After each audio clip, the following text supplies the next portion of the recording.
Geek Out! Hey, welcome to another installment Catching Up. I'm Sam. I'm Chris. And this week we're talking to Meredith Finch. She has a new Image Comics series. It's her Image Comics debut. It's a series called Rose with Iguara on art. And you can get it in comic book stores. Shores?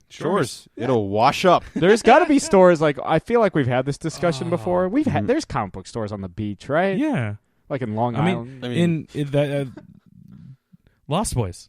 Yes, yeah, absolutely. that is a comic book shop on the beach. There you have it. So you can probably get it there. But yeah, in comic book stores everywhere today. And here's Meredith to talk about it. And joining us this week, we have Meredith Finch. She's the writer and co-creator of Rose by Image Comics. The first issue comes out in it's out now. This episode comes out on the 12th. We'll keep that in the final mix just because. And we'll keep that in the final mix too. We're keeping it all. Yeah. We'll do it live. But yeah, that book's out now. By Meredith Finch. Iguara, she's also worked on Wonder Woman for like about a year and a half, like really kind of closing out the new 52 era for that character. 18 issues, yeah. Including, counting the annual. So, Meredith, thanks for coming on the show. Thank you so much for having me. So, between, doing the Grimm fairy tale thing, doing Wonder Woman, who's probably the most mythologically oriented superhero, at least the one that matters the most. And now, of course, with Rose, I'm going to assume that you're a big fan of the fantasy genre. I think that sounds correct. It's true that if there had been any other superhero that I had been asked to write, aside from Wonder Woman, it would have been a much bigger struggle for me. But she just fit right into my wheelhouse so nicely that it was a lot of fun. Was that, so I feel like you kind of hit the ground running because about 10 months or so, maybe a year or so after you started writing comics, you get one of the most iconic female characters in all of fiction, not just within comic books. And now here you are launching your, creator-owned debut with one of the biggest creator-owned publisher in North America. So how has it just kind of been a blur? It has been. It's kind of like I throw my kids deep into the pool to make them swim, and I guess that's really what happened with me. I got thrown into the deep end of the pool, and it was kind of like sink or swim.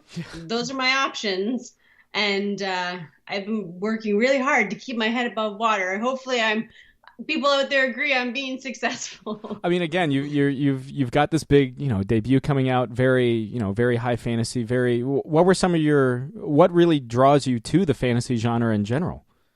I have loved fantasy as long as I can remember. And I think a lot of it has to do with the fact that it was my grandmother who introduced me to it. Mm-hmm. Every time I grew up in the country. We couldn't walk down the street to a bookstore. So anytime I got a new book, it would be because I got to borrow from her library. And she just had this tiny little bookshelf beside her bed. It's not like she was, Kohl's, but she had a little bookshelf by the side of her bed. And every time we went for a visit, I would get to pick a book.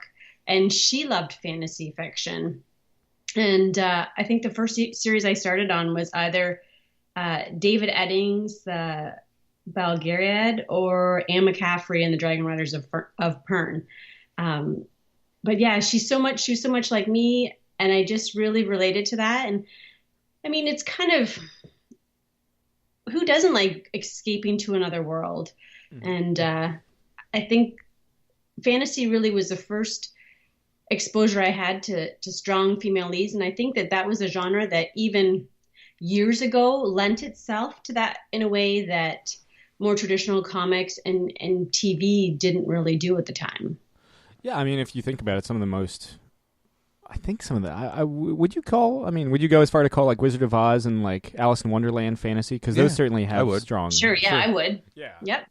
I'm trying to think now that you mention it. Yeah, what it is about that genre that makes it more, female lead friendly. I don't know if it's just the kind of extraordinary situations and settings that they're kind of cast against, or if it's just really cool to see these badass chicks take on everything, Well, I think the reason why it's so female lead friendly is part of the reason why I picked Rose to do. And it's because you don't have to create a woman who's not an actual woman for her to be strong. So a lot of times in comics, in order for a female superhero to be considered strong, she has to be as strong as her male companions or faster than her male companions. She has to be uber everything in order to compete. Whereas in a fantasy novel, you can compete, like a woman can defend herself with magic, or she could be like, she could have a special gift or power. Like, there are just, I think, so many ways where a woman can be strong and still be a woman without losing her femininity. And I think that's why women leads were so much more popular in fantasy novels early on. You don't have to sacrifice femininity for strength. Right.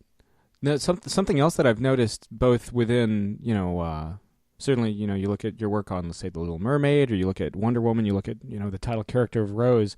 It's always these characters, these leads that are trying to find their way. Rose is kind of born into this kingdom under oppression that kind of has her own coming of age moment as she starts to develop her own special abilities.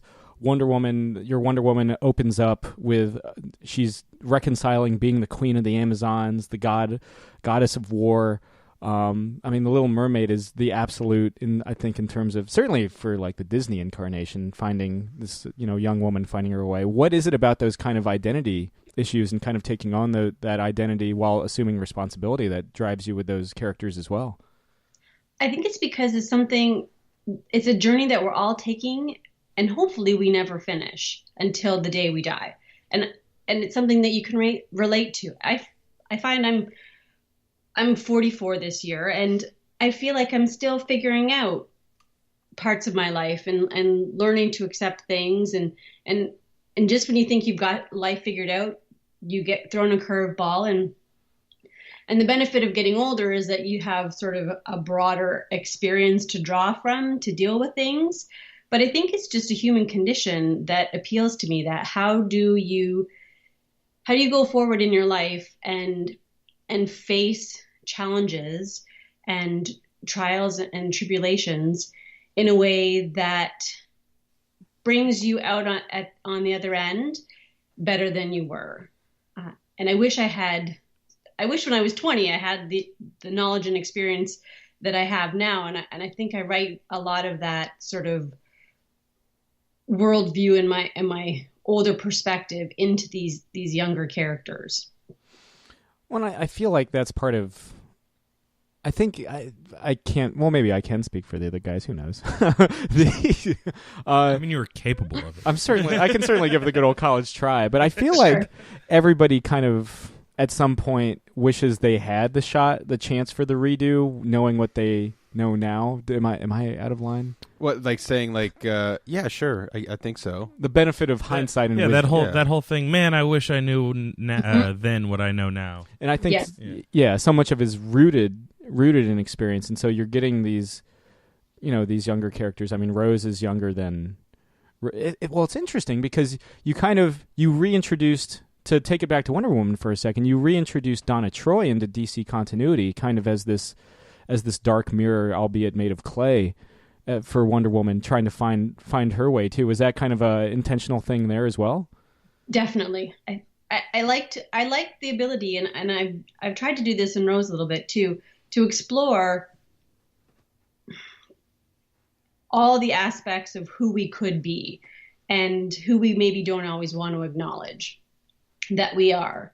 It's something I talk about with my teenager all the time, because I'm trying to shape him into a good human being, and I try to make him aware that sometimes we have these things that we don't like about ourselves, but it's important to recognize them, because then you can be a better person for knowing that about yourself. And I think it's a lot of fun to have these characters, because you can't really do that in a book like Rose or like Wonder Woman. You want to have a much more defined line of what's good and what's bad, but still be able to explore that idea, and in the end maybe find out that nobody's really good and nobody's really bad.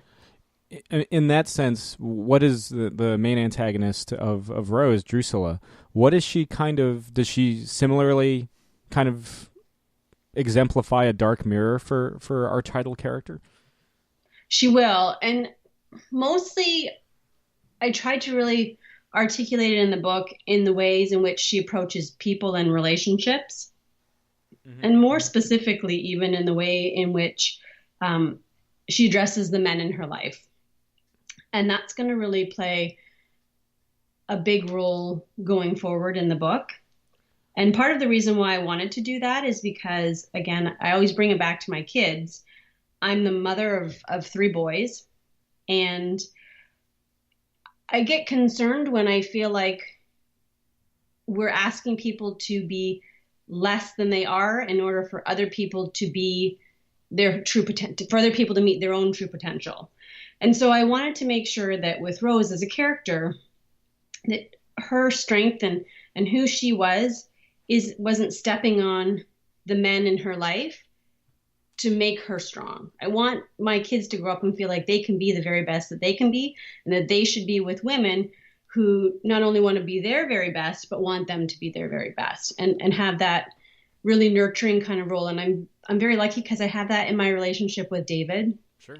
So I wanted to put that out there in the book, and you'll see sort of that, the opposite of that with Drusilla, but then it gets expressed in other ways as well, sort of with their powers and with their views and with their upbringings. It's sort of, I try to address that in as many ways as I can. Well, I think, hopefully that's something I learned in my 20s. We're all in our 30s now. That just, at least I think I learned it in my 20s. There are days where I catch myself asking if I learned anything at all. You know what's fun? Yeah. You know what's funny? Like, stay away from tequila. That's the big thing. Yeah. But like one thing that like I hear a lot of people saying that I don't necessarily agree with, and I think this kind of has to go with what we're talking about, is when people say like they don't have regrets. Like I regret nothing. And I'm not saying regret everything, obviously. But like I think having regrets of some kind, or maybe just more harsher learning experiences, is something that like you have to have, Like the idea of like not regretting something like potentially means you didn't learn anything. Right. Yeah. I hope we all have things that we regret doing. I know I certainly do. Yeah. But what I always say is that a mistake is never a bad thing if you can pick yourself up and learn from it and not make that same mistake going forward. Sure. If you can take that and make yourself a better person from it and acknowledge it. I think sometimes that's the hardest part. When I think people who say, I have no regrets, it's almost like they can't acknowledge that they've made that mistake. Exactly, yeah. They have to erase it. And when you erase something or won't confront that sort of dark mirror of yourself, that's what we're talking about, that darker side of you, then you can't really grow into a whole well-rounded, human being. Yeah. You stagnate. Yeah, and I think when you start making excuses, or you start using the mistakes you make as excuses, that's when you're in trouble. Like, right. when you're making the same mistakes over and you're like, oh yeah, but and you don't learn anything from it, and you're just using it as an excuse. The Rocky Balboa speech. That's yeah. The Rocky Balboa speech is perfect. Yep. It all comes back to Sylvester. Stallone. Life's mentor. All things come back to Rocky. That's right. That's true. So, are we playing 6 Degrees of Rocky here? Oh yeah, we should. Oh, yeah. Or, I would lose. I'm just saying. Yeah. Well, I think is that why Rose kind of has to come up in this harsh environment, like kind of like how Dr. Quinn Medicine Woman has to grow up on the frontier and everything, and I mean that was just the first metaphor that came to mind because I really like Jane Seymour.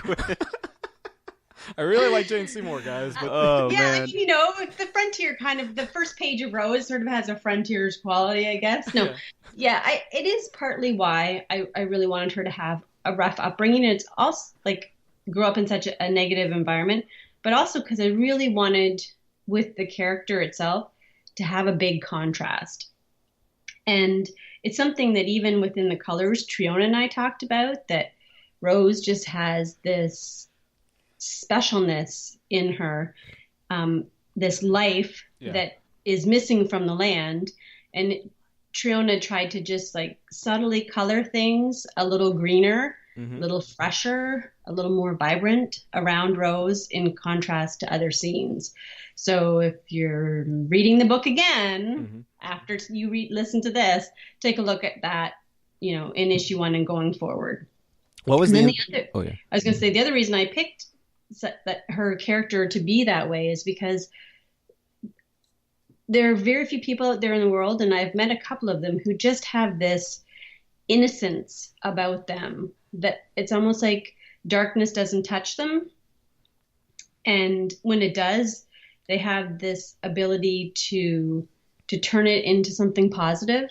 And I wanted to, I actually live with one. My 8-year-old is like that. I don't know why I yell at him, and he's like, "I love you, Mom.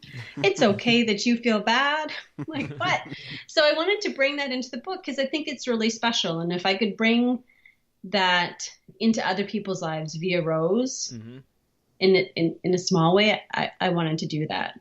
As a, kind of an aside within the story, what was the inspiration behind having the cats? That's so great. When I first talked about doing Rose with David, we were going to use a horse. And if anybody has seen his Gnomon videos, he did like years ago now, he did a Gnomon video how to draw. And there's a picture of our first concept sketch with her with a metal horse, because we weren't going to use like a traditional horse, but we were going to do something kind of metal and almost Mad Max-ish with the character. And we ended up, it sat for a while because then I was doing The Cowardly Lion, Little Mermaid, Wonder Woman, and I didn't have time to even think about it. And when Wonder Woman ended and I did that one Catwoman, I was like, well, I feel like I'm ready to do something. And I was sort of waiting to hear back on some other things. I'm like, well, I'm just going to start this and see where it goes. And then I thought about dragons because I said I read the Dragon Riders of Pern books and I loved those. But I don't know if anybody knows, there's like this character on TV right now with white hair and dragons. No idea what you're talking about. What's her name?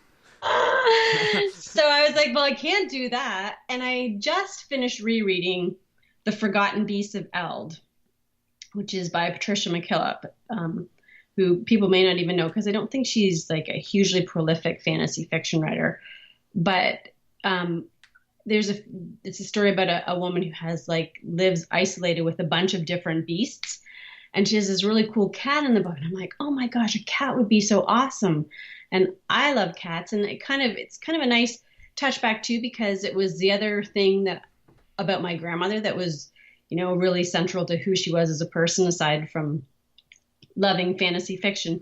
She always had cats. And when one cat would die, another one would just show up at her doorstep. It was like there was cat communication in the neighborhood. Oh, there's a vacancy. And so I felt like it really it's one of those things when you hit something and you know it's right, it was right.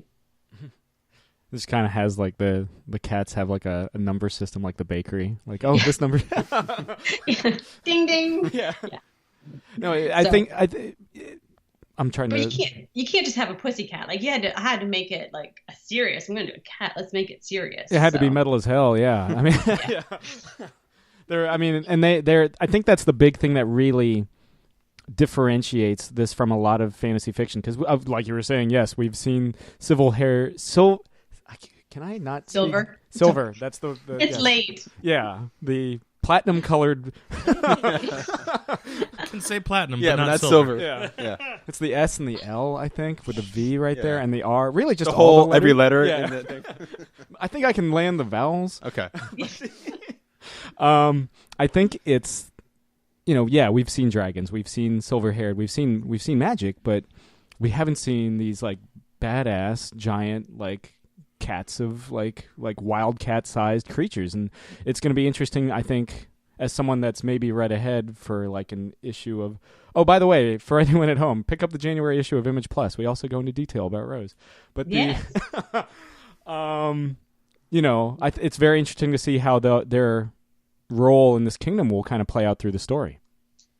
It's been a lot of fun, and watching Ig draw that character, the cat, I really didn't realize how possible it was to give an animal personality.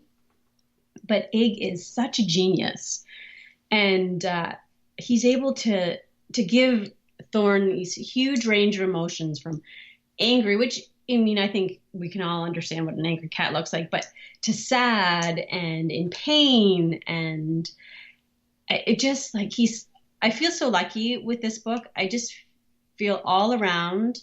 It's like the universe was pointing me in this direction because I have an amazing team I'm working with, an amazing publisher.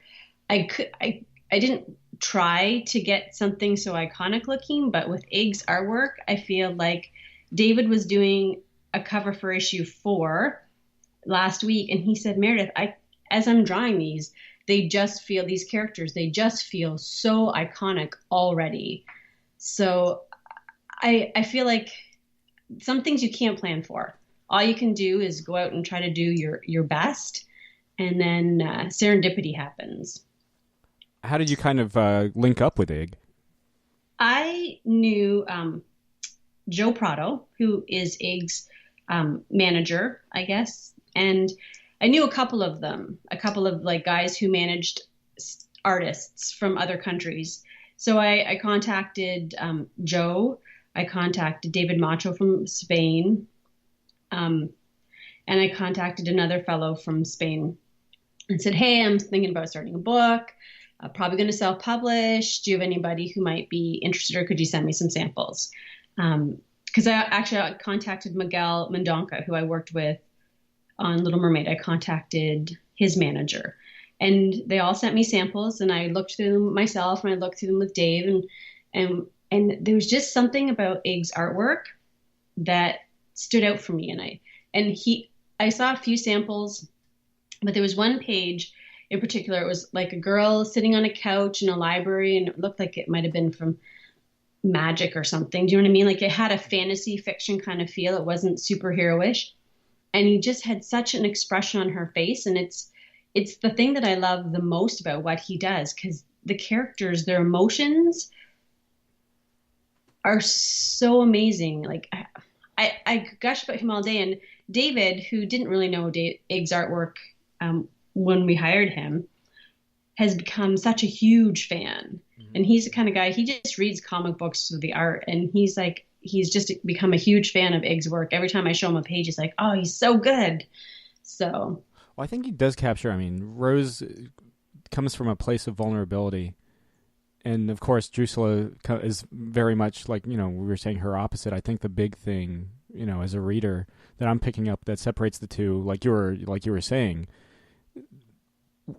Drusilla will abhor love and compassion because she can't truly know it, whereas that's where Rose is coming from. Right. From, I suppose, a figure that's very much inspired by your own grandmother. Yes. Also, the first time we see Rose, and I think there's a moment in issue 2, she's in water. Was that just kind of a narrative stylistic choice, or is there a connection, or can you not say to water going on there? I don't know how much I can. There is going to be something about that. Okay. But I don't think I realized quite how great it would look when Ig drew it. Mm-hmm. When I came up with the idea, and I was kind of thinking, the guardians are tied to the land, and one of the things that I think is sort of central to a lot of mythology about gods is that, the sort of the 4 elements. So there will be an elemental tie-in in terms of power with the book. Okay, yeah. In that case, we got I'm trying to think, what are the Chinese? There's earth, wind, or air, fire, and water. Water. And then I think they also, the Chinese also have iron or steel for some reason, just to be badass. But because, they can. Yeah, might as well. Well, that's cool. Now, I would be remiss, Meredith, if I didn't bring this up. Having someone that's worked on Wonder Woman, really two questions that we ask people that have. We had like Nicola Scott on the show about this time last year. Mm-hmm. But first off, what do you think of what you've seen of the upcoming film? And then second off, who is your favorite Wonder Woman villain?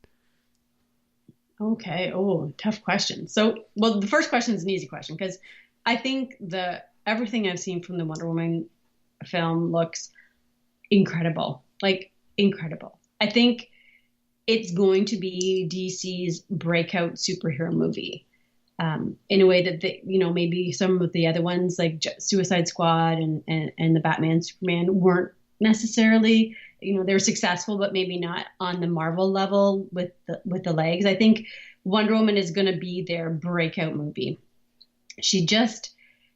Gal Gadot seems to just epitomize that character and what that character stands for so well.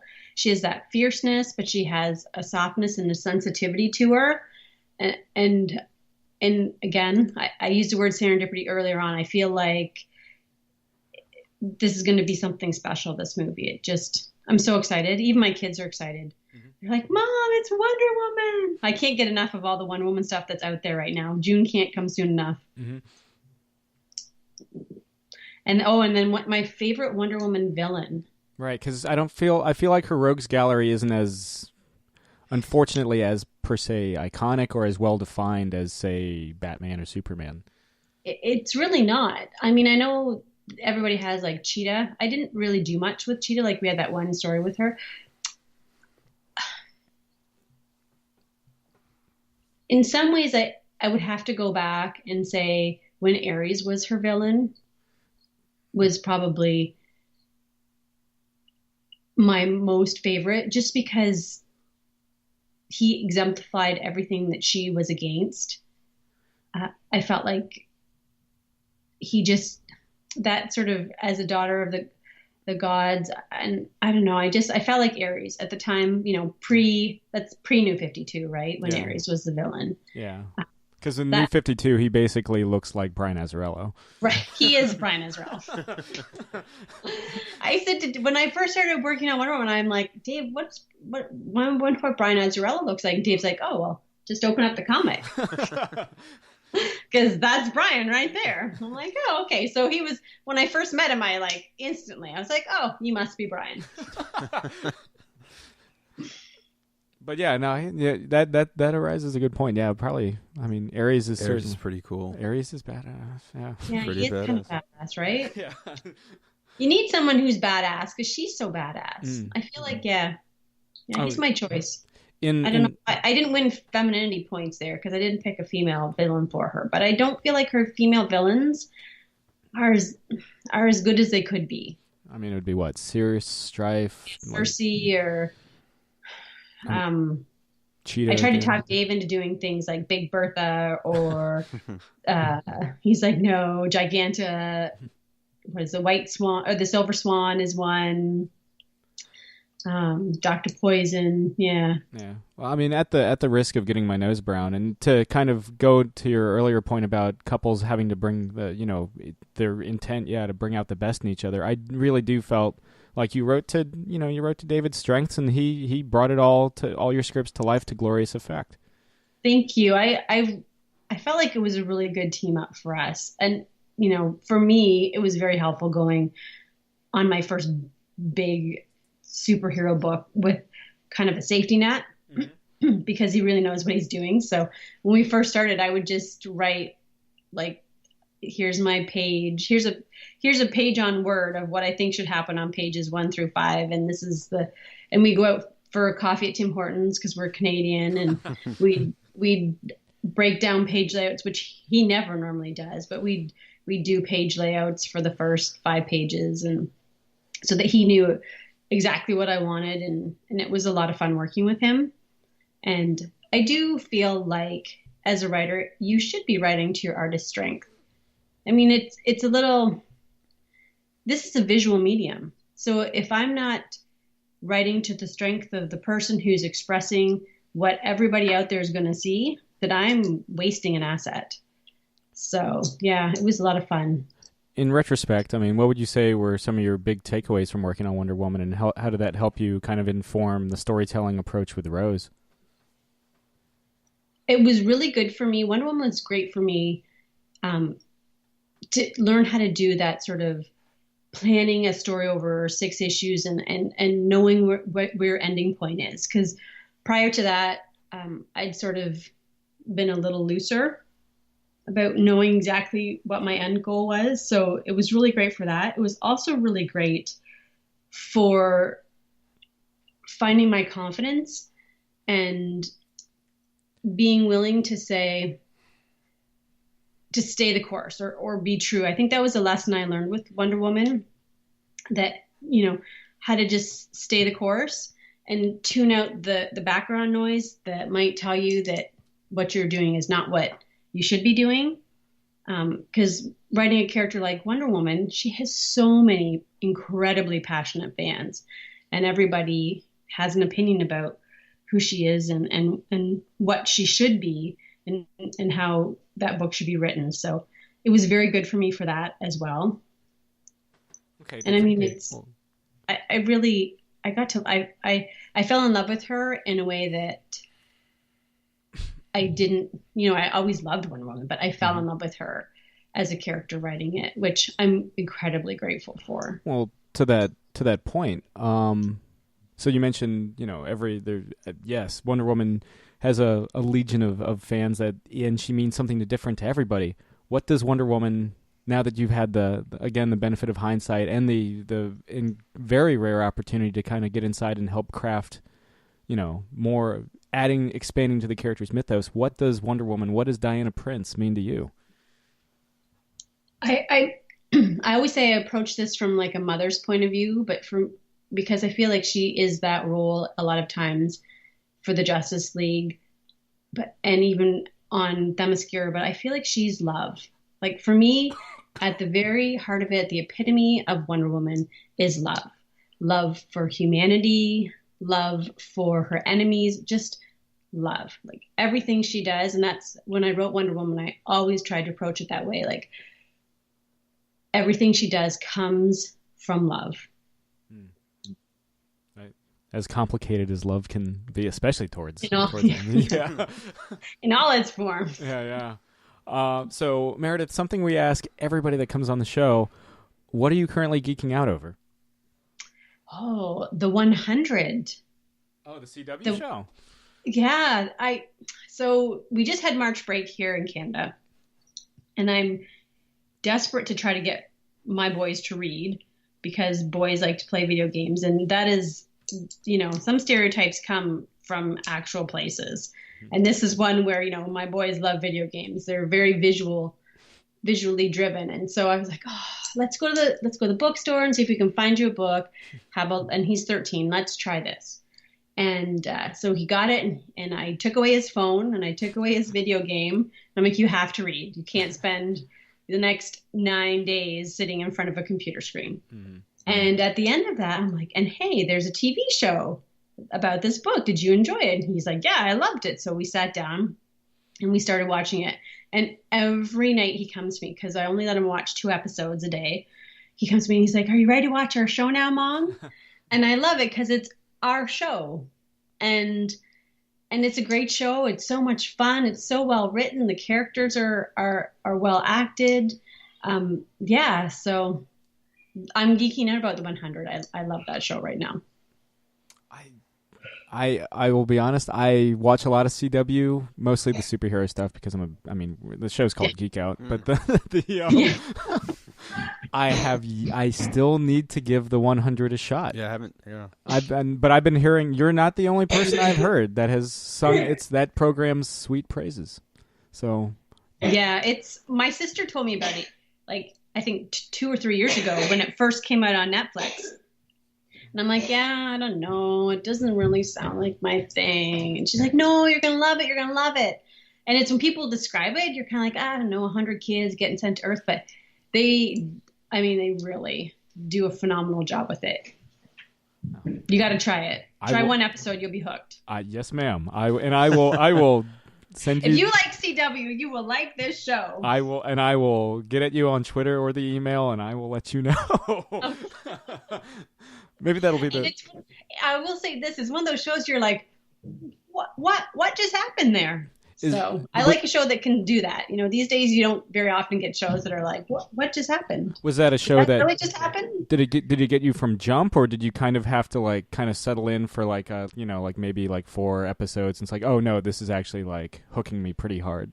Yeah, no, it got me from jump. Vikings is another one where I'm trying. Vikings is one of those. I'm giving it a few more episodes because everybody tells me that's really good. So, but we only watched the first episode, and I'm like, I don't know. So. I've been all about Chef's Table on Netflix. It's the guy that did Jiro Dreams of Sushi, but he does it. It's like Culinary Street Fighter. He goes around the world and finds like the greatest chef of each craft. Like he finds a Korean monk in the mountains of like South Korea that apparently makes the best Korean food, and he finds like this person in, I want to say it's Chile, that lives in the mountains and makes authentic cuisine based on each elevation of the Andes, and it's just like yeah. And in the way that it's sounds shot, awesome. It's beautifully shot. Is it like Food Justice League? Is he like getting them together to create the ultimate meal? Well, I guess like Street Fighter wouldn't be the best comparison because like that makes it sound like he goes and he defeats them. Like Iron Chef. It's kind of like, well, they don't compete though. It's just if anything, it's almost like Rick Steves, I guess, but better Rick Steves, or Anthony Bourdain, or yeah, it's Anthony Bourdain without the swarminess at all. There you go. All right, so Chef's Table. Well, I'll try that. Dave and I like it because we like to eat. So cool. We'll trade notes. I'll let you know about the 100. You let me know about Chef's Table. Perfect. All right. Well, aside from Rose, before we sign off, Meredith, is there anything else you want to plug? That's it. That's all we've got right now. I'm working on a book, but it's too early to talk about that, and too early to talk about anything that Dave's working on. So you should just hear. Rose is a book that everybody should buy. Absolutely. I mean, it's a book everyone should be reading. Yeah. If you're not a big fan on fantasy, I think you guys made it accessible enough. I mean, because you're right. There is that universal thing of this young woman coming of age and in times of oppression. What was the I guess kind of as one final question or so? What was the impetus of having it set in this world that had already been broken and defeated? Well, I would say that I feel like we're going through a lot of, we're up in Canada, obviously, but there's a lot of political turmoil in the world right now in general. Mm-hmm. And it's scary. It's scary as a parent to see sort of the amount of unrest that's out there. And I felt like it was the right structure, the right setting for something like this. So. Yeah. I mean, and I guess if everything was going hunky-dory, there wouldn't be much of a story there either. Yeah. That's right. Everything's wonderful. Yeah. Nobody wants to say that their life is boring. Yeah. What's that old Chinese curse? May you live in interesting times? Yeah. Yeah, exactly. And here we are. We sure are. But, yeah, you guys, we had Jim Zub on last month, and I was just like, come on, man, you're in Canada. You're fine. You got Trudeau. You're cool. I don't know.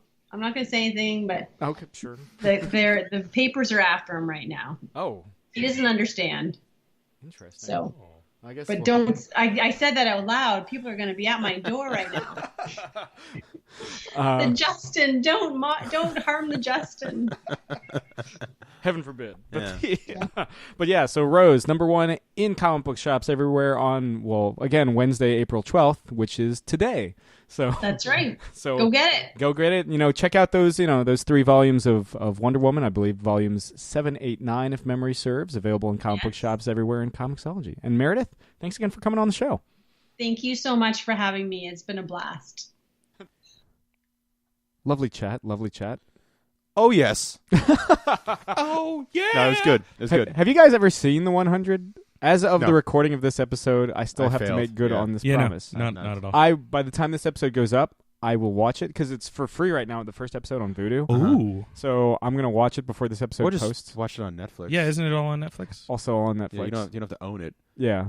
It's on Netflix. But yeah, Okay. But we're not saying that you can't. You can own it if you want. Yeah, if you really wanted to voodoo if it's that good. Yeah, if it's as advertised. Yeah.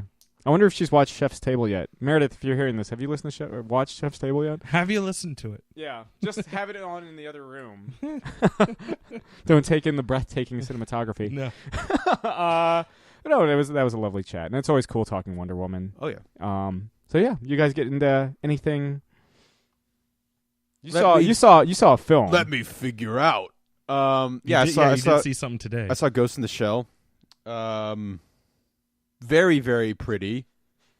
What is that, by the way? it's from Big Trouble in Little Oh, China. okay, yeah. Every once in a while, Sam and I remember that we swore to ourselves that would be the way that we say hello. Yeah, every now and then we'll see each And other we're from like like- across the bar. and we're like, oh. For the listeners at home, it's the little hand symbol that half the That characters Egg in that. Foo or Yeah. Egg Shen's clan uses. Yeah, it's basically like doing kind of an L with your hand. Yeah. But yeah, that was more interesting than Ghost in the Shell, Oh. by the way. But But not as pretty. not as pretty. No, Ghost in the Shell is very, very, very pretty. So it's like empty calories. Very, very good to look at. And you're like, whoa, look at this. Jake and I were talking about it earlier. He equated it to how like we responded to Kong. Yeah, I was like, look at the pretty. I liked it more than Kong, but like the look at how pretty this is, and then but it's just very bland. Otherwise, So it's like Scarlett Johansson. well, Very I pretty mean, to look at, but very bland. look, Here's my Jake's the one that is very. here's my ratio, my formula on Scarlett Johansson performances. The lower the budget, the more she puts into Oh it. yeah, no, that Alien movie that she was in. Under the Skin. Yeah, that was amazing. Yeah. Granted, it required her to be kind of like subdued. Sure. I mean, but, she's very. yeah. I mean, she's I guess supposed to be subdued as the major. Yeah, it's a very bland character. I recently rewatched the anime movie Yeah. because I remember watching that when it first came overseas Yeah. and being I don't know I kind of have the same review about the anime movie. I was like, it's very pretty, and it throws out there some very deep questions about what constitutes being alive. Sure. But like other than that, like it's a very kind of bland story, and I feel like. I mean, granted, it's based on a manga, so who knows? Maybe some things just got like messed up in the translation of book to movie and Japanese to English because I am not fast enough at reading to do subtitles, so I have to watch things dubbed. I did not finish it because of the dubbing. Yeah. I didn't like the American dubbing, and I prefer to watch it in the original language. Mhm. Sure. And at the time, the Like way I was Akira. watching it, at the time, the way I was watching it was English dubbing, and I just did not like the dubbing of it. Do not like this. I don't like this one bit. But look, I mean, most of the shots that are action oriented are all in the trailer. Is the action at least handled well? Not really. Okay. It's fine. I mean, it's passable. It's not Iron Fist, but it's there's a scene between mother and daughter, but of course, spoilers, the daughter, the ghost, the soul, so to speak, is in the shell of Scarlett Johansson. And that's played off I thought well, because the mom, a mom can always tell, and the mom can see it in her before she has to even say anything. And that was played well. And there's some good emotion from Scarlett Johansson. It's not, I mean, she's fine in it. It's, I don't think it's her best performance. But it did. But by the opposite token, it's not her worst either. No, Mhm. no, I don't know what her worst is, but there are moments. That's not what I would call. Well, there's moments where I was like, "This is sleepy time, sleepy performance." The dude next to me, a couple seats over, left before the movie was over. Like there was like clearly like 10, 15 minutes left, and he's like, "I got this, I'm done." There is a fucking metal as shit part though, where she like rips the top of a spider tank off, and she's, again, spoilers for this, but like she's ripping so hard that and like she's like flexing, and like you see like her back, she's like, and it starts ripping.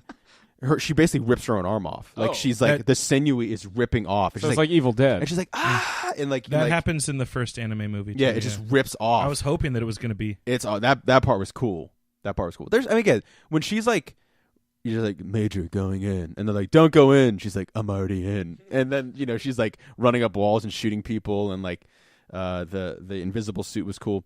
Yeah, there's some good reveals of it, and it's very, very, like I said, the visuals were like, oh wow, it's pretty stunning, But it's the guy who did, I guess, The Fifth Element. It's Luc Besson. Yeah. Well, Luc Besson's doing Valerian. Oh, is he? Yeah, it's Okay. another I didn't French think it was fellow. Luc Besson. Yeah. Did he? Okay. But if Oh you- yeah, that's right, yeah. yeah. But yeah, anyway, it's pretty to look at, and it's pretty bland. I mean, it's bland. It's a bland film. Mhm. Add some more salt. Little spice, little paprika. Yeah. Sure. I know Chris saw WrestleMania because I was here Yeah, for part of it. I did enjoy myself at the Mania of Wrestling.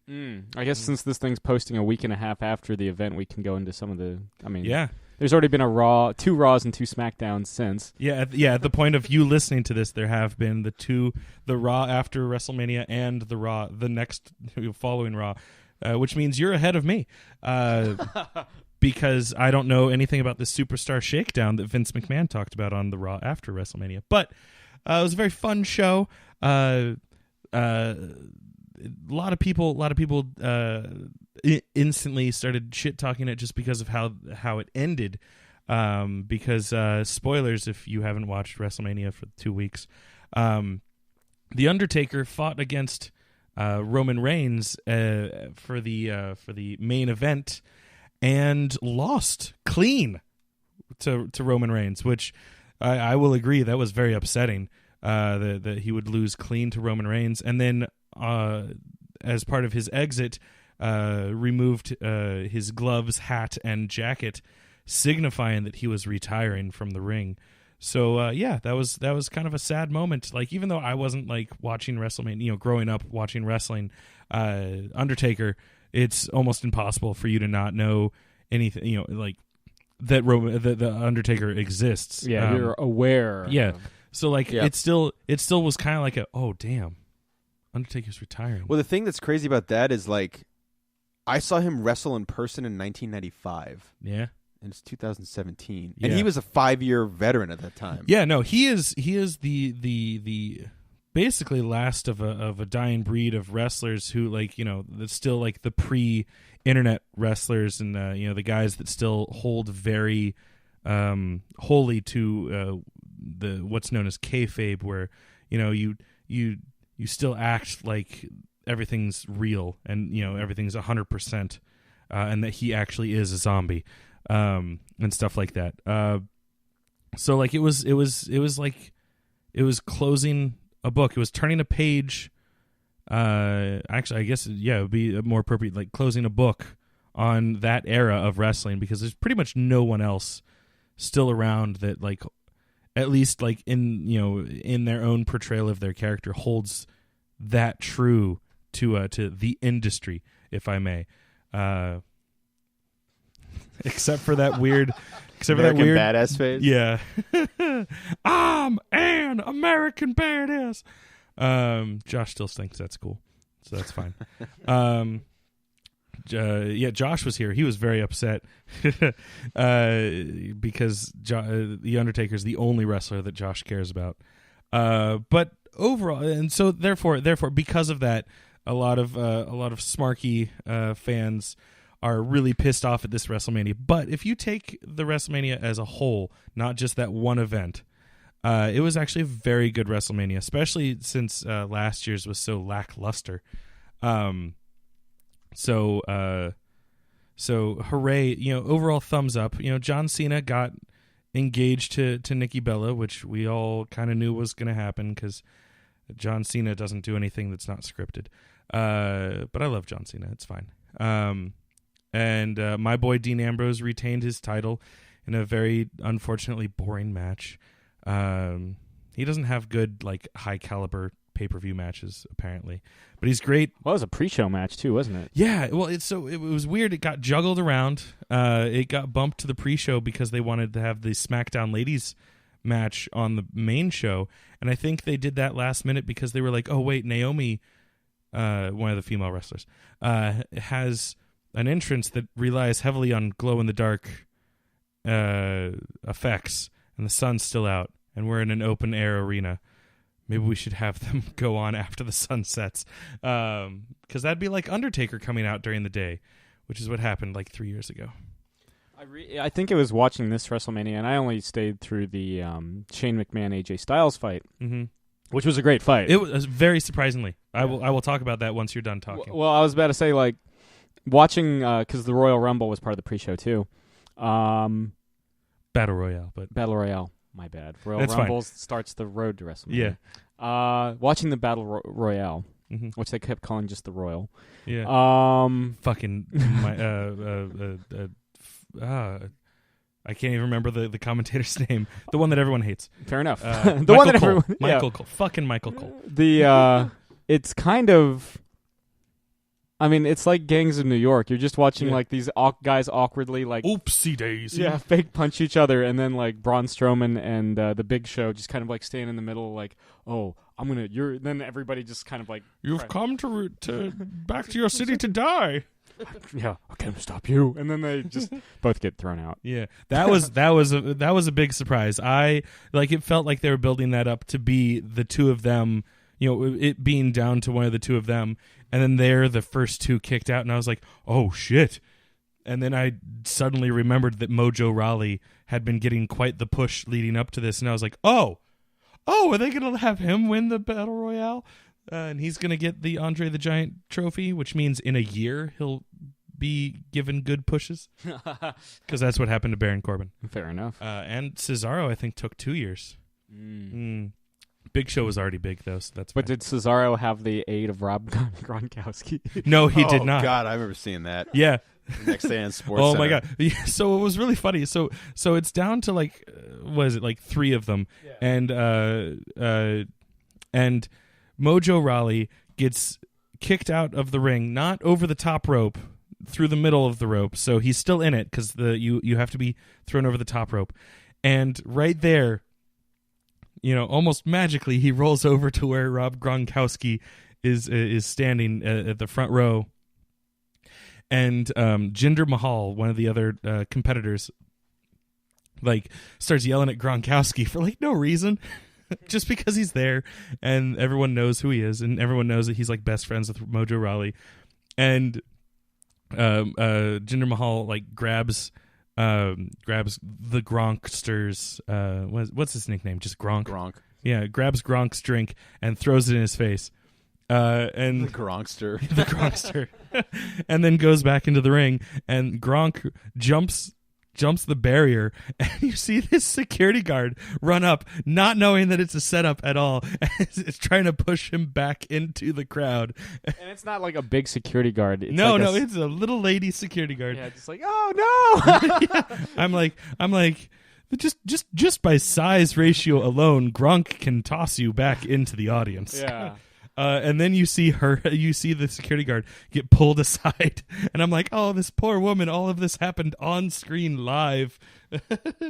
The kayfabe was ruined for someone that day, because they realized that the security guards are told to not tell people that they can't climb over the barrier if it's in the script.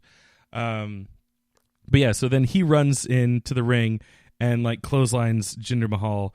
And then that ultimately leads to Mojo Rawley getting back in and being able to eliminate him. And then they share a WrestleMania moment, TM. Because They really were. I mean, again, I was only there for like the first match and the pre-show. They really were pushing WrestleMania moments. About 3 years ago, they just decided that everyone needs to have their WrestleMania moment. And so therefore, they will not shut up about it. And I want to punch Michael Cole in the face every time he says it. Which is a shame, because in actuality, I should want to punch Vince McMahon, because he's the one that's in Michael Cole's ear telling him to say it again. But whatever. Then, yeah, the Shane AJ Styles match was really good. No one was expecting that, because Shane McMahon is just a spot monkey, and you know he just climbs up on really tall things and jumps off of it because he wants to kill. Because he wants to kill himself. Yeah. And he didn't do that. I mean, he had a cool jump. He jumped from the top rope over to the Spanish announce table, or whichever one it was. I probably the German. Who knows? Maybe it was Michael Cole. Well, it wouldn't have been Michael Cole because it's a SmackDown match. Anyway, but yeah, so that was really cool. Like Shane actually was like, no, I'm gonna do some wrestling moves, and I was like, oh, okay, you go, Shane, you go, girl. Yeah, and that was lots of fun. A lot of other good matches. I'm a little far removed from it at this point, so none of the other ones are popping out to me right at the moment. It doesn't just go away. It never goes away. I was Brock and Goldberg. Yeah, that one was the one that was just seeping back into my brain. A match that I didn't really care about at all because I didn't want to see two part-timers fighting over the most prestigious, championship belt in the company. What about Jericho and Kevin Owens? Oh my God, I cannot believe that slipped my mind. That was a beautiful match, and it was most anticipated match of the night for me, which was pretty. To me, it was kind of a shame that it was like the second match of the show proper. But yeah, so Jericho and Kevin Owens are going at it because they used to be best friends, and then Corey Graves will remind you that they were never best friends because KO was just using him. But that's fine. I love Corey Graves. So yeah, but it was a beautiful match. They're both masters of the art of storytelling through fights, and the kind of a weird ending because it just kind of ended on because you wanted more. But I think that's to their credit because they're just so good that you just want to see them fight forever. It's like watching Kevin Owens and Sami Zayn fight because they're best friends in real life and they've been wrestling together for 10+ years or something like that. Also, a fight that may have slipped your memory: the return of the Hardy Boys. Yes. You know what? That I was thinking about that when I started talking about this, and then as I continued talking, I was just like, I hate talking for this long of a period of time without a break. So I think that's why my brain was just like, okay, you're done, Chris, you're done. But yeah, the Hardy Boys are back. They and I remember before the show started being like, why did this random tag team match suddenly become a ladders tag team match? Oh, the Hardy Boys are a tag team who made ladder matches famous. They're one of 3 tag teams that are just known for ladder matches. Them, Edge, and Christian, who are never going to come back because Edge is half dead from neck injuries, and the Dudley Boys, who just had their stint of coming back, much to their disappointment. I think to everyone's disappointment because it just kind of was oh, but WWE just wants to push new talent, so therefore now these celebrated tag team that should be getting a huge push for coming back are just now developmental.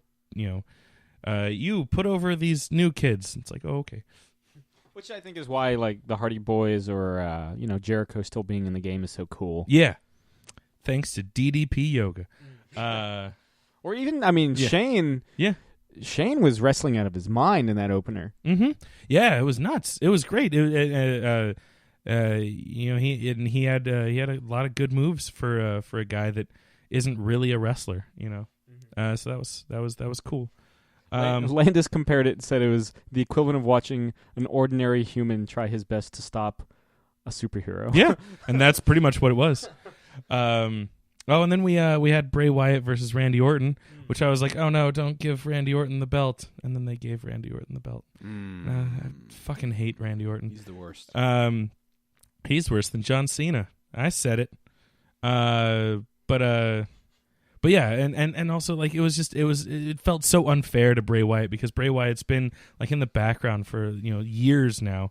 Not nearly as many years as Randy Orton has been in the game, but Randy Orton's never been in the background. And so they had built up Bray Wyatt with they gave him the championship belt for SmackDown, and then they just had this weird convoluted storyline leading up to WrestleMania with Randy Orton that I never really liked. And then it was such a good match for Bray Wyatt, and then just at the end, no, Randy Orton gets the title. And then on the SmackDown after WrestleMania, he teamed with Luke Harper to fight against Bray Wyatt and Eric Rowan, which it was cool to see Eric Rowan come back. But I was like, but why is Luke Harper tagging with Randy Orton? I hate Randy Orton and I love Luke Harper, and they hate each other. and I think I'm done marking out now. So, but yeah, I think that's all the. But I did. Speaking of marking out, I did win the championship belt that I made to bet with the people that were there. I got Ken and my friend LJ to throw down some wagers on the matches, and I had made this championship belt that Jake is looking at right now out of cardboard and foam lettering, and that's my prize for guessing the outcomes of the matches. Well done. Thank you. Bravo. You've been hitting the Stephen King hard. Yeah, man. The It trailer that came out, which broke all kinds of records, which is cool. For fucking trailers. Because that's a thing now. It literally is a thing. You know what the thing now is? Trailers for trailers. Well, but it's like you watch the trailer for like Spider-Man, and it shows you 5 seconds of a scene that you're going to see in the trailer. That's 2.5 minutes, and it's like now the official. We know. We clicked on it. Yeah. Idiots. Stupid. Anyway, idiot. so I watched the It trailer and I was like, "Oh man, that looks fucking great." Even though I didn't like the made-for-TV movie at all when I was a kid, and I was like, "Well, I should." Still don't. It's not. Look, it's not that good. I was gonna say Stefan Curry. Fucking Tim Curry is fantastic as Pennywise. Oh, Georgie, I'm Pennywise the clown. Now we know each other. Super creepy. His turn to like evil clown in that scene in the gutter is fucking chilling. Anyway, so I was like, I've never actually read Stephen King. And I feel like a lot of you walk to a random person, and you go, what Stephen King have you read? Most people have read Stephen King. I mean, the dude sold like fucking 300+ million books. Or Hand whatever. over fist. Yeah, like hotcakes. And so I was like, you know what? I'll just start with it. I'll start with like his third longest book. And so I audibled that bad boy because I'm a slow reader. And that book is over 1,000 pages All long. My friends are slow readers. It's the truth. And I audibled it because it was fucking 44 hours. And it's calling audible. It's fucking good, man. Steven Weber from Wings fame reads it, and he's chilling as does he? shit. Oh, he's that is cool because he plays the part of Jack in The one of the second Shining. He reads a couple Stephen King novels, which is cool because he's doing a great job. I wish he fucking read them all. But and then I'm also reading the physical, just the actual holding in my hands novel of Carrie, which is fucking horrifying as well. I mean, that goes without saying. But I mean, his thing is that like, I don't think I can't remember a more recent time of me feeling so fucking sorry for a character than the opening fucking couple pages so far of Carrie. 30 or 40 pages of Carrie that I've read. Yeah. And it's great. I mean, just I've opened the world of like, look, I'm always going to love comic books. I'm never going to stop reading comic books. But I was like, man, when was the last time I just sat and read a fucking book cover to cover, and not audibled it? And I try to do two chapters of prose and 3 comics a day. Mm-hmm. That's kind of the balance. I just wrapped Sagan's Cosmos, and now I'm reading Pale Blue Dot. And I'm knee deep in Ray Bradbury's The October Country for the other prose selection. And welcome to the October Country. Is it October? Yeah, it's October Country. Here, it's always October. What day is it? October. October Country. The sun never sets in October Country. Dude, if anything, the sun is always set in October Country. It's always Halloween in October Country. So the October sky is a starry sky. Yeah, I mean, I guess. Since the sun is always set. Yeah. Even though, like, clearly, like, almost all of that film is set during the day. Yes, by my own estimation. Get your candy ready for October country. You know what, Sam? I appreciate a man who stays consistent. Oh yeah, So thank you. no problem. Rather than admit I was just wrong. Yeah. Okay. All right. Fair enough. Stick with your guns, Sam. All right. Oh shit, we're leaving September County, County? and now we're entering October country. Yeah, I was on a big Bradbury kick, and I think this is honestly it's pretty good, but I think I'm going to take a break from Bradbury for a while. I actually picked up the first book in the Dark Tower series, so I'm going to read. So I'm going to read the Dark Tower series in time for the movie, which just apparently got pushed back to August. Yeah, gives you time. That's Gives me another eight month. fucking books. Oh, I know. That's a lot of books. And it's the entire spine of the Stephen King bibliography. That's like a shtick. If I sat and read, which I want to do, but maybe I'll lose interest and never do it. Who knows? If I sat and read the 8 books of the Dark Tower, I'd die. I'd probably be dead of old age before I finish it. I'm such a slow goddamn reader. Wow. But I mean, the thing is, like, I want to read, like again, I'm doing it and I'm doing fucking Carrie. Yeah. But I was like, but I want to read the Dark Tower, and I want to read Cujo, and I want to read the Dead Stand. Zone, and I want to read the Stand's going to take forever because that's his longest. I want to read The Shining. Salem's Lot. Yeah. Yeah. I Dr. think Sleep. the only The Running Man. The Running Man. That's right. Yeah. He wrote that. I've read that. He wrote that in 10 days. Yeah, but it shows. 10 days. I did not have a pleasant experience reading The Running Man. Green Mile. The Green Mile. What if it's like a Green sitcom? Mile is the place for It's me. like a sitcom opening for this like not happy fucking thing. Yeah. I- It's not a happy book. No, I it's will not. say, I did try reading the Dark Tower series a little while ago. I got 1.5 books into it. Didn't really care for it myself.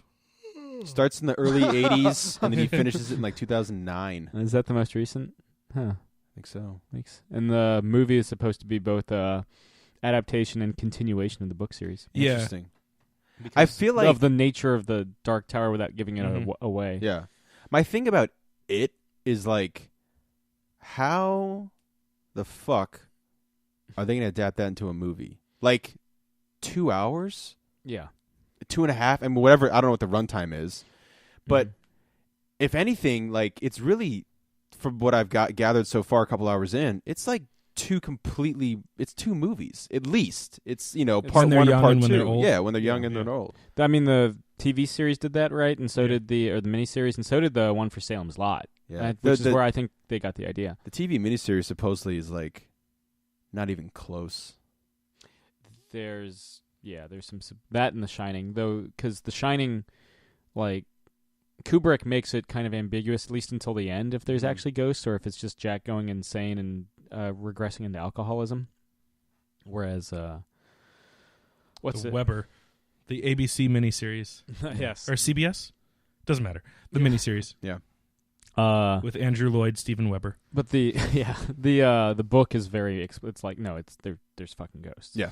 That's one that I definitely want to read. The Shining. I'm similarly on a desired Stephen King kick, although I haven't You're kickstarted almost it. there. Yeah, I haven't kickstarted it yet because I stumbled into fans of the Laserdisc show might remember a Laserdisc that I was talking about a couple months ago called The Keep, which was pretty cool because it's until recently, because of digital medium, it was only available on Laserdisc. So it was kind of one of those things that like people were like, oh, you got to get it. If you're a collector, you got to get it in your collection. So I got it and I watched it and it was fun. And it's a Michael Mann movie, arguably my favorite Michael Mann movie. But that's because I don't really like his other movies. Not so much because it's so good, but it's gloriously 80s, even though it takes place during World War II. What about Last Mohicans? Haven't seen it. So it's out of the running. That's the go-to. Yeah, not The Insider, not Heat. Not Heat. Oh, you know But what? Last oh, of the he Mohicans. did do The Insider. I do love The That's Insider. a fucking. That's a and banger. Heat's a good one too. yeah. Collateral. I did not like Collateral, mostly because of the way it was shot. Though I feel like had it not been shot on like digital, but if he had done like film on it, I probably would have really liked it. And there's part of me that's always like, that really wants to like Public Enemies. Mm-hmm. I can never complete. Like, I think it's a noble misfire. That's one that I shouldn't have been shot digitally. Yeah. It should have been shot film. Mm. But so speaking of The Keep, I found out recently that it's based on a book series, or specifically the first installment of a book series. So I was like, oh, let me check that out. So I'm almost exactly in the middle of reading, and by that I mean listening to the audiobook for which it is based. And so far, first half at least, Michael Mann did a pretty good job adapting it to film. Although I feel like the second half is where everything's going to go to shit, because in the book there's like vampires involved, and in the movie I'm pretty sure it's like the Jewish Golem.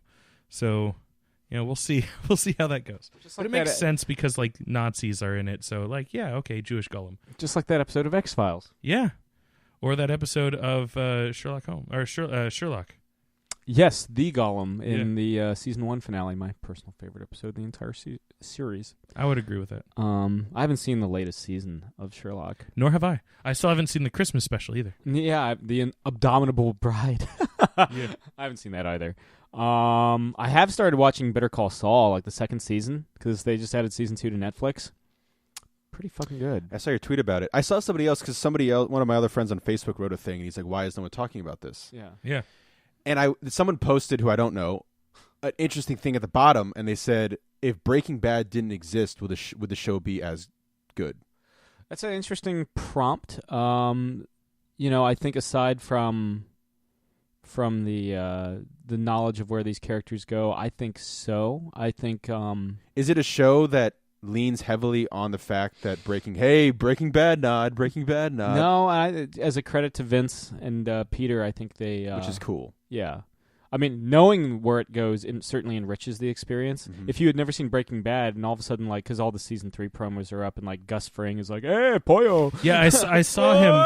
I saw him in the ads. I was like, "Oh, neat." Yeah. I didn't really care for Better Call Saul when I tried watching it the first season, but I'm a little interest peaked. Yeah. Oh.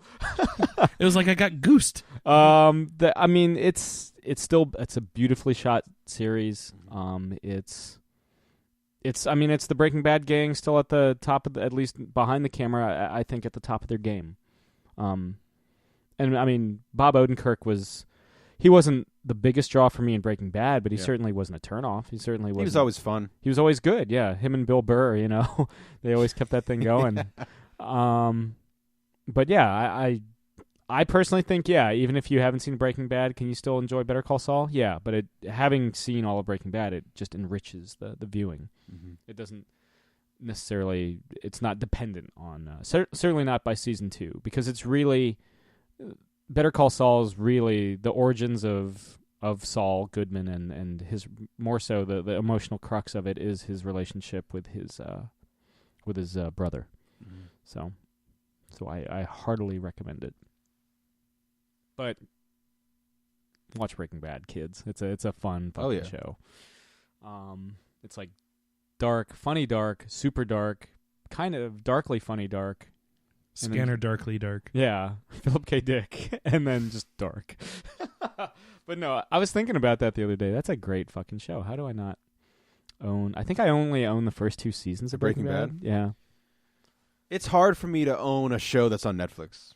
Yeah, but it's because you can access it. Like, it's like, would you rather have something you can access all the time?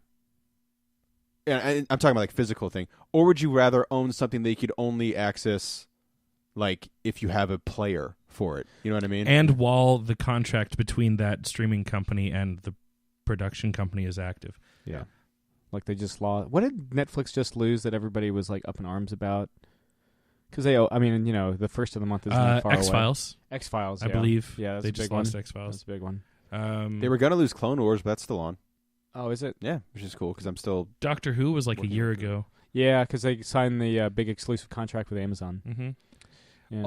Also, just to hop on my soapbox real quick, most of the time that's the studio or the production company or whatever making that decision. It's not Netflix. Everyone goes hard on like, why did Netflix get rid of Doctor Who? It's because BBC was like, oh, we can make a lot of money with Hulu. Yeah. Also, to be fair, Netflix, if someone was like, "Oh, Netflix, what the fuck?" Netflix would go, "Shut the fuck up." Yeah. Do you know how big we are? Yeah. You puny piece of... You're not even on our radar, you speck of dust.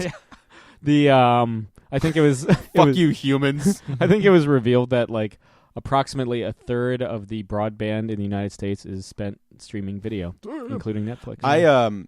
The show that I'm currently watching is I'm on Veep season 3. Oh, I do enjoy Veep. that's a cute show. I got to the Lorax comment. Fuck you, Fuck you fucking Lorax. Yeah. And then he comes back with, "You're a fucking Lorax."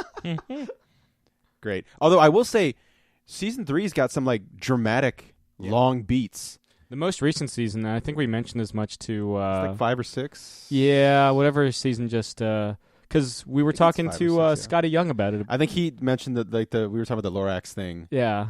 And, I had a long gap between, because I was watching season 1 on Amazon, and at the time, season 2 was not available. And then recently, I stopped, halfway through season 2, and recently I was like, I should finish this. This show's really funny. Like, it's a good show to have on after work. It's just fun, it's really funny and insane, and the cast is great. And then I finished it in season 3 and 4 and 5 and stuff. It's not available yet on Amazon. Yeah. So I was like, well, let me check Vudu, and Vudu had a sale, and because my computer can only play standard, not high def, it was $9.99 standard. So I was like, let's do it, and I did it. I fucking did it. I clicked it. I went with the little mouse and the... I did it. Yeah. I did that with the Cock Is That show. I did it with the 5th season of 30 Rock because it was only $10 in HDX. And I was like, well, I like 30 Rock. I like HDX. And I like HDX. Yeah. And the cool thing is, always down the line, you could be like, oh, I have $2. Now I have it on HDX. You know what I mean? Yeah, but you can upgrade for the difference? Yeah. Nice. I always watch... almost everything on my laptop, and because my laptop can't play HDX, I'm in no rush to get it in HDX, unless it's like a movie I fucking love. What's your stance on Face Off with Nicolas Cage and John Travolta? That's it's actually kind of a weird thing in me, because I've only seen it the one time when my mother and I went to see it. It's a weird thing in me. Yeah. Hey, Chris, what do you think about Face Off? I hate it. But no, like when it came out, the consensus between my mother and I was just that like there's just far too much killing in this movie. They just kill people for no reason. It's just, oh, you stood in front of me, boom, you're dead. And like so, like because of that, like I never John Woo joint. Yeah. No, knowing that, like it makes sense. But like a little while ago, it was I can't remember if it was. I think it was an episode of How Did This Get Made? They did Face Off, and like listening to it, I was like, man, I really want to see this again. So I still haven't checked it out again since listening to that How Did This Get Made? But I will say that I am prepared for my opinion of that movie to change. It's one of those movies that I think you remember. I'm not saying you, Chris, but like the general people. The royal Yes, you. the royal use. The royal y'all. Is like, oh yeah, Face Off's fucking great, man. It's got 92%. It's got John Travolta. on Rotten Tomatoes. It's got Nicolas Cage and action. And then you watch it again, you're like, this is shit. Yeah. No, I haven't watched it recently, but I remember not being. I saw it on Friday. It's not great. No? Not good. Oh, well then maybe my opinion will not change. Maybe. Or maybe I'll dislike it for a different reason. yeah. I mean, it's very There is that weird scene where Nicolas Cage grabs the butt of a It's like in the choir opening. singer. Yeah. It's like, ready yeah. for this? He's like, Oh. I remember Travolta was there. I remember watching that and being like, that guy named his kid Kal-El because he loves Superman. Well, so I think much. supposedly Travolta was there when they filmed that. Yeah. And he was like, oh, so this is the movie we're making. To Travolta's credit, he pulls off Nicolas Cage Travolta Yeah. Oh, yeah. very well. Yeah. Yeah, I feel like that's the whole point behind seeing that movie, just watching the two actors be the other person. Much like watching like Freaky Friday. Yeah. Yes. The Crypt Keeper. Oh, the Crypt Keeper! Anyway, you guys got anything else to add? Absolutely not. No. Fair enough. Well, Meredith, thanks again to Meredith Finch for coming on the show, Yes. talking her new book Rose, which is out now, and talking Wonder Woman again. Always cool. Yeah. So this has been another installment of Catching Up. I'm Sam. I'm Chris. I'm Jake. Fried chicken. Thank you both. Good night, Eric Bana. This has been another Geek Out production. If you enjoyed what you heard, hey, we've got a special episode every Friday. Of course, there's the usual Catching Up show every Wednesday. And you get book club episodes just about every Tuesday these days. Thanks for listening.